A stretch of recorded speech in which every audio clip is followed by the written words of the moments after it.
book of Revelation, the final, profound message from heaven to earth. It begins not in a grand temple or a bustling city, but on a lonely, windswept island named Patmos.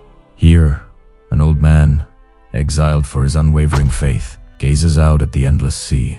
This man is John, the beloved disciple of Jesus.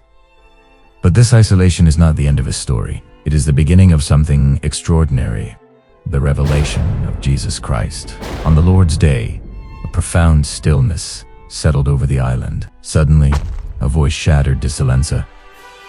Voice like a trumpet, powerful and clear, saying, "Write what you see in a book and send it to the 7 churches." John turned toward the sound, and what he saw defied earthly description. There, standing among 7 golden lampstands, was one like the Son of Man. His head and his hair were white as wool, as white as snow. His eyes were like a flame of fire, piercing through the veil of reality. His feet were like burnished bronze, refined in a furnace, and his voice was like the roar of many waters. His face shone with the brilliance of the sun in its full strength, and in his right hand he held 7 stars. Overcome by the sight, John fell at his feet as though dead. But the glorious figure laid his right hand upon him, saying, "Fear not. I am the first and the last and the living one. I died, and behold, I am alive forevermore." The message began, addressed to the church in Ephesus. "I know your works, your labor, and your patient endurance. You have tested those who call themselves apostles and are not, and have found them to be false. But I have this against you. You have abandoned the love you had at first. Remember therefore from where you have fallen. Repent and do the works you did at first." A call to return to that initial, passionate devotion.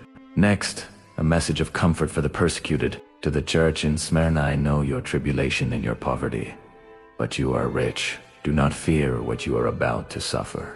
Be faithful, even unto death, and I will give you the crown of life. A promise that earthly suffering yields a heavenly reward. Then, a warning to the church in Pergamo. I know where you dwell, where Satan's throne is. Yet you hold fast to my name and did not deny my faith. But I have a few things against you. You have some there who hold the teaching of Balaam. Therefore, repent. If not, I will come to you soon and war against them with the sword of my mouth. A demand for truth over compromise. To the church in Thyatira, a message of mixed commendation and correction. I know your works, your love and faith, and service and patience, but I have this against you, that you tolerate that woman Jezebel, who calls herself a prophetess, and is teaching and seducing my servants. Hold fast what you have until I come. Plead to stand firm against deception. To Sardis, a stark wake-up call. I know your works. You have the reputation of being alive, but you are dead. Wake up and strengthen what remains and is about to die, for I have not found your works complete in the sight of my God. If you will not wake up, I will come like a thief, and you will not know at what hour I will come against you. A desperate cry to be watchful. A message of pure hope followed for the church in Philadelphia. I know your works.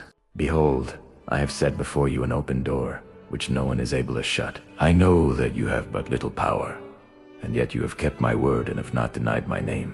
Because you have kept my word about patient endurance, I will keep you from the hour of trial that is coming on the whole world, an unbreakable promise for the faithful. Finally, a message to the complacent church in Laodicea. I know your works. You are neither cold nor hot. Would that you were either cold or hot. So, because you are lukewarm, I will spit you out of my mouth. For you say, I am rich, I have prospered, and I need nothing, not realizing that you are wretched, pitiable, poor, blind, and naked. Be zealous and repent. Behold, I stand at the door and knock. If anyone hears my voice and opens the door, I will come in to him and eat with him, and he with me. Even now, he still knocks. After this, John looked, and there before him was a door standing open in heaven. And the voice he had first heard speaking to him like a trumpet said, "Come up here, and I will show you what must take place after this." At once, John was in the Spirit, and there before him was a throne in heaven with someone sitting on it. The one who sat there had the appearance of jasper and carnelian. A rainbow, resembling an emerald, encircled the throne. From the throne came flashes of lightning, rumblings, and peals of thunder. Surrounding the throne were 24 other thrones, and seated on them were 24 elders, clothed in white, with crowns of gold on their heads. And the voice from the throne echoed through all creation. I am the Alpha and the Omega, the first and the last, the beginning and the end. This was only the beginning of the end. The revelation of Jesus Christ. Thank you for joining us on this journey. If this story touched your heart, please like, share, and subscribe for part 2, where we will uncover the mystery of the scroll and the 7 seals.